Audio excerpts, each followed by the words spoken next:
સ્વાર્થ સાધ્યો. અત્યારે જે જ ચાલી રહ્યું છે. હમણાં જ એક જણા વાત થઈ કે ઘણી જગ્યાએ 2 જણ મનોરથી થાય. હવે 2 કે પેલું નામ અમારું.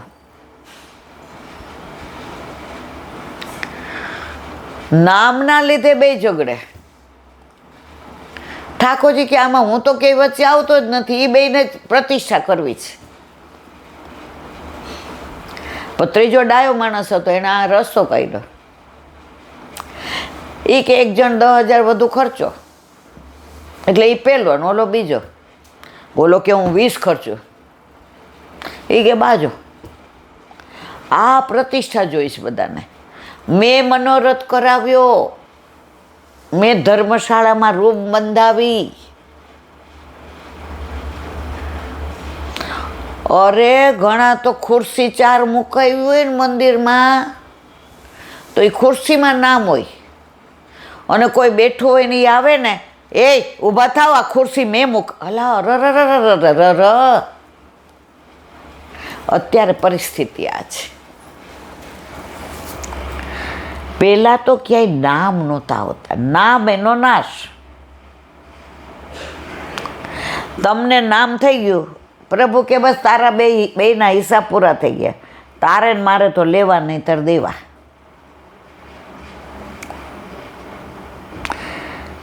હું કંઈક સારું કાર્ય કરું ને તો હું લખાવું, ઈલાબેન નો રીખવ નો દેસાઈ. તમે કહો જા ત્યારે કર તારું. આજે પ્રભુએ મને વાણીને દાન કર્યું, એ બોલાવે એ બોલું. પણ આ તમે ઉતારતા ન હો ને રાઈટ ન કરતા હોય ને બધાને ન મોકલાવતો હતો. આ પ્રભુએ તમે શું કહો, ઠાકોરજી મને આ કાર્ય સોંપ્યું છે, હું કરું છું. હું કરું છું એમ નહીં કહેતા, હું કરું એટલે સમજી જાઓ વળી ગયા. ભક્તિનો દંભ કરી કેવળ સ્વાર્થ સાધ્યો. તારા કરતાં તો શુકર કુકર સારા, જે દંભ નથી, જેવા છે એવા જ દેખાય. ગંદકી ખાય છે તો ખાય છે, તું તો દંભ કરસ. એક વૈષ્ણવ હતા ને, બારામ મંદિરમાં આવે, ક્યાંય જાય ને બધાને બહુ ટોકે, હાથ ધોયા હેઠાથી અટતી નહીં. એટલે ઓલી કે હું ઘરે તોય ધોયા. પછી ઓલો ઉથાપનનો પ્રસાદ આપે ને, મોઢા મૂકો, પાછું મારે હાથ ધોવા જવું પડશે.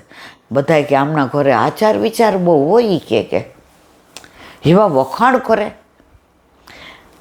પછી એક વૈષ્ણવને કામવાળો ન આવ્યો, એટલે પેલા લેન્ડલાઇન હતા, આ નહોતા.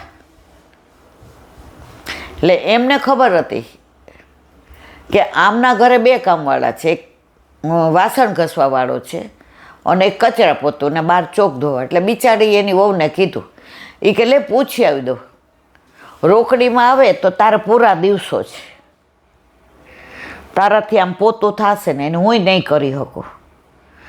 તો પૂછવા ગયા તો એનો દરવાજો ખુલ્લો હતો. હાથમાં 12ના ચેવડાનો ડબ્બો હતો, નામ ખાતા હતા. ઓલા બેન કે મંદિરમાં તો કેવા દબડાવે જ, અને અહીંયા ઓલા સોફા પર બેઠા બેઠા એઠો હાથ ને અંદર એઠું નાખે ને ખાય ને. એ કે ઈલાબેન મને એકવાર કહેવાનું મન થયું, મેં ન કહેવાય તો એના ધોવાઈને તમારા આવે, જોવાય કહેવાય નહીં. તો આ દંભ, બધાની હાજરીમાં દમ કરવાનો, ને એકલા હોય ત્યારે આપણે કરતા હોય એમ કરીએ ને છાસની દોણી ભરીએ. જેવા છે તેવા દેખાય છે. હમણાં અરીસાની વાત કરીને, જેવા છે એ 20 રૂપિયાવાળો કોઈ ફોટો જ ન પડાવે, એવું નહીં. ઓલો કે હું પાડું, તમને સરસ પાડી દઈશ. નાય, તો કે તમારે જેના જેવો, એ કે આપણે તો હિરોઈન જેવો, એટલે પાડ. માથાથી પગ સુધી લૌકિક માયાના ગુણોથી ભરપૂર તે 20 રૂપી છે તેને અપનાવ્યા છે. જો અત્યારે આપણા છોકરા કોણ છે ખબર છે? એ ખબર છે. ગયા જન્મમાં કોણ હતા ખબર છે? આવતા જન્મમાં કોણ? એટલે ધર્મશાળામાં બાજુમાં રહેતા હોય ને તો આપણે પૂછતા નથી ક્યાંથી આવ્યા છો ને શું કરો. તો અહીંયા હવે 5-25 વર્ષ ભેગા રહેવાનું જ. કેટલીક આસક્તિ રાખશો. આવતે ભાઈ શું ભેગા આવવાના જ? આવતે બહુ ખબર છે એ શું થવાના ને તમે શું થવાના. જનક રાજાએ પેલા કયા મુનિ આવ્યા? અષ્ટાવક્ર કે કોક આવ્યો, નામમાં ભૂલ થાય તો માફ કરજો. જનક રાજા કે તમે ત્રિકાળ જ્ઞાની, મને મારું પૂર્વજન્મ. એ કે રહેવા દો રાજા, માલ નથી હો. એ કે ના પ્રભુ એવું નહીં, કહો રહેવા દો. જનક રાજા કે ના કહો, સાંભળવું જ. એ કે હા. આ તમારી બાજુમાં કોણ બેઠું છે? મારા પત્ની. ગયા જન્મમાં તમારા મા હતા, હવે સાંભળ. એ કે ના ના નથી સાંભળવું. આ ગ્રંથો કે જ, હું નથી કહેતી. તો આ બધા આપણે ભેગા થયા. ગયા જન્મમાં ક્યાં ભેગા હતા? આવતા તોય પાછું અત્યારે એટેચમેન્ટ. જે એટેચમેન્ટ કરોડો જન્મ પહેલાં ઠાકોરજી આપણા હતા, અત્યારે જ છે, અને કરોડો જન્મ પછી હશે. તો એને હમણાં ના પુશ કરાવવા, હમણાં શાંતિ. દંભ આ હવે છોડીને કરુણાનિધિની સાચી ભક્તિ કરવી, આ સાર છે. હરિરાય મહાપ્રભુ કે છે હવે તો છોડ. આટલું સમજાયું. સમજદાર કો તો ઈશારા કાફી. તન તો ડફણા માર્યા ઈલાબેન, હવે સુધરો. બધી અહીંયા હા પાડ્યો આ રૂમમાં સત્સંગ જેવા બહાર જાય ને જાણે અમરપટ્ટો લખાવીને આવ્યા છે.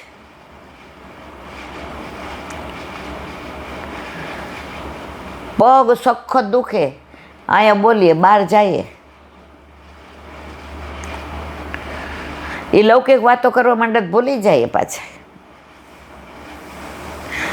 જે સાથે નથી આવવાના એના જ એટેચમેન્ટ છે. તે સમજીને ભક્તિ ગ્રહણ કર, માટે કહે છે કવિ સેવો શ્રી કૃષ્ણ કૃપાળ. આ કેટલું બધું સમજાવે દયારામભાઈ. ઓલા અખાના ચાપખા હતા ને એવું સમજાવે છે. કથા સુણી સુણી ફૂટ્યા કાન, તોય ન આવ્યું અખા બ્રહ્મ. જપમાળાના નાકા ગયા, તીરથ કરતા 53 થયા, તોય ત્યાંનો ત્યાં જ રહ્યો. જો બધામાં સત્સંગ રોજ કરવાની મને કાંઈ ખબર નથી, પણ પુષ્ટિ માર્ગમાં તો હરિરાયજી, વલ્લભ, ગુસાઈજી પોતે કરતા હતા. કે સત્સંગ તો જીવનનો પ્રાણવાયુ છે. વલ્લભ દમલાને ઘણી વાર કહેતા, દમલા લીલા કી બાતે કરે, કિત્તો સમય બીત ગયો. દમલાજી કે 5 મિનિટ પહેલાં જ કહી રહી છે, તોય કે કિત્તો સમય બીત ગયો. મહાપ્રભુજીની વધાઈમાં આવે છે, માર્ગ રીત દિખાઈ પ્રગટ વે, માર્ગ રીત. ભોજન કરી ક્ષણિક વિશ્રામ લે, નિજ મંડળી. ગામ આખા નથી બોલાવ્યા, નિજ વેણુ ગીત પુન યુગલ ગીત કી, રસ બરખા બરખાઈ પ્રગટ વે, માર્ગ રીત દિખાઈ. તો ગુસાઈજી રોજ સત્સંગ કરતા હતા. સત્સંગ કરવા સાંજે બેસે એટલે બધા વૈષ્ણવ આવે તો રાહ જોવે. અલીખાન પઠાણ એને પીરજાદે ને બધાને ગમે નહીં. એ જમાનો હોય જ ને બધા. એ કે આ બે આવે ત્યાં જ કથા કર, ત્યાં સુધી નહીં, અમે નથી બેઠા. ગુસાઈજી તો અંતર્યામી સમજી ગયા કે બગાડ ન થવા દેવાય કોઈને. આવ્યા એટલે કે કાલે ક્યાંથી શરૂ કર્યું હતું, ક્યાં પૂરું કર્યું? એટલે પીરજાદીએ કીધું સત્સંગ શરૂ કર્યો ત્યારથી કહું કે કાલનું કહું? ગુસાઈજી કીધું કાલનું કે. તો કે કાલે અહીંથી શરૂ કર્યું હતું અને અહીંયા વિરામ આવ્યો. બધા મોઢામાં આંગળી નાખી ગયા કે આવા ભગવદીઓની રાહ જોવે, આપણી કોઈ ન જુએ. તો એ દોસ્તો ત્યારેય કરતા હતા ને અત્યારે કરીએ છીએ. બોલો વલ્લભાધીશ. સખત ઊંઘ આવે છે. વલ્લભાધીશ કી. સુબોધિનીજીનું પાન વલ્લભ કરાવે તો થાય, અને સ્પર્શ કરવો આપણા બસની વાત નથી. અત્યારે આપણે 3 ભાષાનું અનુસંધાનનું વિવરણ કરી રહ્યા છીએ.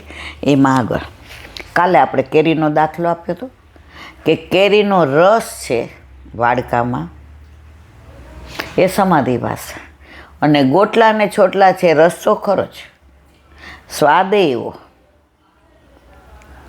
પણ એ ગોટલા ને છોટલા છે. એટલે એ પરમત ભાષા અને લોકમત ભાષા, પણ એ બે ના હોય તો રસ નીકળે નહીં.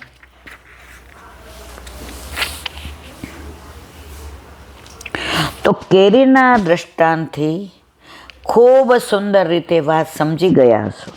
આ વિષય પરથી પુરુષોત્તમજીના વાક્યનું અવલોકન વિશેષ યોગ્ય રહેશે. યથા મતાંતરે લૌકિકા ચ પરાનુભવ તયોશ્ચ તત્પ્રમાત્રિતા પ્રમાણતા પ્રમાતૃણામ તુ પ્રકૃતિ વૈચરિતેન નાનાવિધત્વાત પાક્ષિબૈક પ્રભાર્તુ મિતિ તથા એ અપી તથૈ પ્રમાણે. આ પ્રમાણે બંને ભાષાઓનું પાક્ષિક એટલે કે વિકલ પ્રામાણ્ય છે, અને સમાધિ ભાષાનો અવિકલ અર્થાત નિર્ણાયક અખંડ સંપૂર્ણ પ્રમાણ છે. તો સ્પષ્ટ થયું કે બંને ભાષાઓની પોતપોતાના રૂપથી, પરંતુ સમાધિમાં જ પ્રાપ્ત હોવાથી તેઓ સમાધિ ભાષાના અંગભૂત છે, અને એટલા માટે સમાધિ ભાષાના અર્થનું જ પોષણ કરે છે. સર્વ ખલ્વિદમ બ્રહ્મ. આ શ્રુતિમાં સમગ્ર ચરાચરને બ્રહ્મનો અંશ કહેલો હોવાથી જે રીતે સમસ્ત ચરાચર બ્રહ્મ સ્વરૂપ થાય, તે જ રીતે સાક્ષાત ભગવદ્ લીલા માત્ર વિષય હોવાથી સંપૂર્ણ અલૌકિકતાથી શ્રી ભાગવત પણ ભગવત રૂપાત્મક છે. અને ઇતર બંને ભાષાઓનો અંગત્વેન સમાધિ ભાષામાં સમાવેશ હોવાના કારણે ઉત્સર્ગ ન્યાય દ્વારા સમગ્ર ભાગવતનું અખંડ પ્રમાણ સિદ્ધ થાય છે. તો પણ ઇતર બંને ભાષાઓને પોતપોતાના રૂપથી વ્યાસજીને સમાધિમાં અનુભવ હોવાથી પ્રમાણનો વિચાર કરીશું, ત્યારે બંનેના તદંગદ્વૈત અભિપ્રાય પૂરતું જ પ્રમાણ થશે, જે નીચે પ્રમાણેના આચાર્યચરણના વાક્યોથી સ્પષ્ટ થાય છે. એષા સમાધિ ભાષા હિ વ્યાસમાસ્મિત તેજસ લૌકિક ચાન્ય ભાષા ચ સમાધે પોષિકેતુ તે પ્રમાણાભિપ્રાયાત સર્વથા પૂર્વવન્હી ન ત્વદિધોરો દોષાયતે વક્ષેસરે સાકે. તત્વનિભાંત ભાગ 11 અને 12. આ રીતે ઉપર બતાવેલ આચાર્યચરણના વાક્યોથી સ્પષ્ટ થાય છે કે સમાધિ ભાષાવત તેવાનું પરમત અને લૌકિક ભાષાઓનું સ્વતંત્ર પ્રમાણ ગ્રાહ્ય નથી. અર્થાત સમાધિ ભાષાના આશ્રયથી જ લૌકિક અને પરમત બંને ભાષાઓનું પ્રમાણ સમાધિ ભાષાના અર્થનું પોષણ કરવાથી પાક્ષિક વિકલ થાય છે. સમાધિ ભાષાની જેમ સાક્ષાત સ્વતંત્ર નિર્ણાયક નહીં. એટલા માટે જ અહીં દેખાતા વિરોધમાં સંદેહમાં આપણી બુદ્ધિ દોષ જ કારણ છે. અહીં ન તદિધો દોષાય. આ આચાર્યચરણના વાક્ય પ્રમાણે દેખાતો વિરોધ દોષ બતાવવા માટે નહીં, આ ભાષાંતર જ્ઞાપન માટે છે.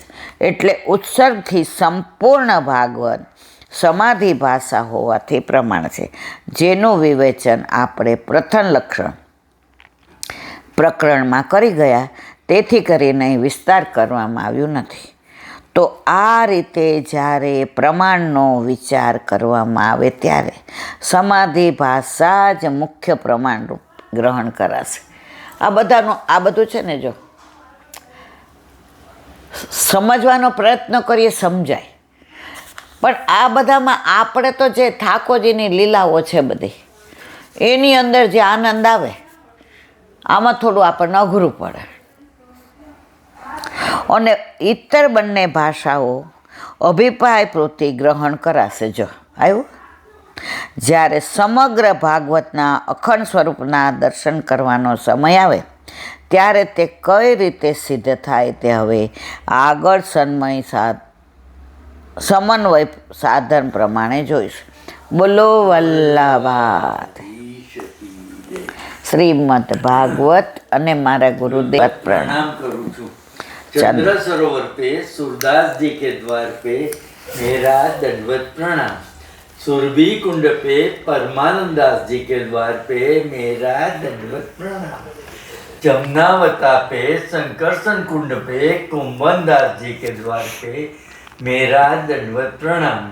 बिरछू कुंड पे कृष्णदास जी के द्वार पे मेरा दंडवत प्रणाम.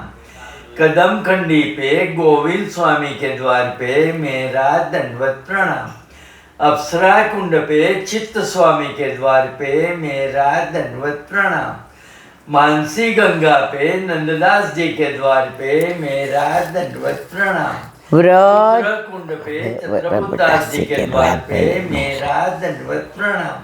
વ્રજ વિલાસ વ્રજની ગોપિકાઓને મારા દંડવત પ્રણામ. હે વલ્લભ, સવારથી અત્યાર સુધી સેવા, સ્મરણ, સત્સંગ જે પણ તે કરાવ્યો તે તારા ચરણારવિંદમાં સમર્પણ કરું છું. ભૂલ અપરાધ થઈ હોય તો ક્ષમા કરશો. બોલો વલ્લભાધીશ કી જય. બ્રધઈન ચરણ केरो भरोसो दृढ़ चरण केरो. श्रीवल्लभ नख चंद्र छटा बिन सब जुग माया अंधेरो भरोसो दृढ़ चरण केरो. साधन और नहीं आ कली में जासोय निवेरो. सूर का कहे निविध आंधरो बिना मोल को चेरो भरोसो दृढ़ चरण दृढ़ चरण दृढ़ चरण केरो. શ્રી વલ્લભાધીશ કી. આજનો આ સત્સંગ મારા વલ્લભના ચરણારવિંદમાં કરું છું. ભૂલ અપરાધ થઈ હોય તો ક્ષમા કરશો. આ મારા વલ્લભની વાણી અને ભૂલો એ મારી. બોલો વલ્લભાધીશ. બધા વૈષ્ણવને જાજા કરીને જય શ્રી કૃષ્ણ, જય શ્રી કૃષ્ણ.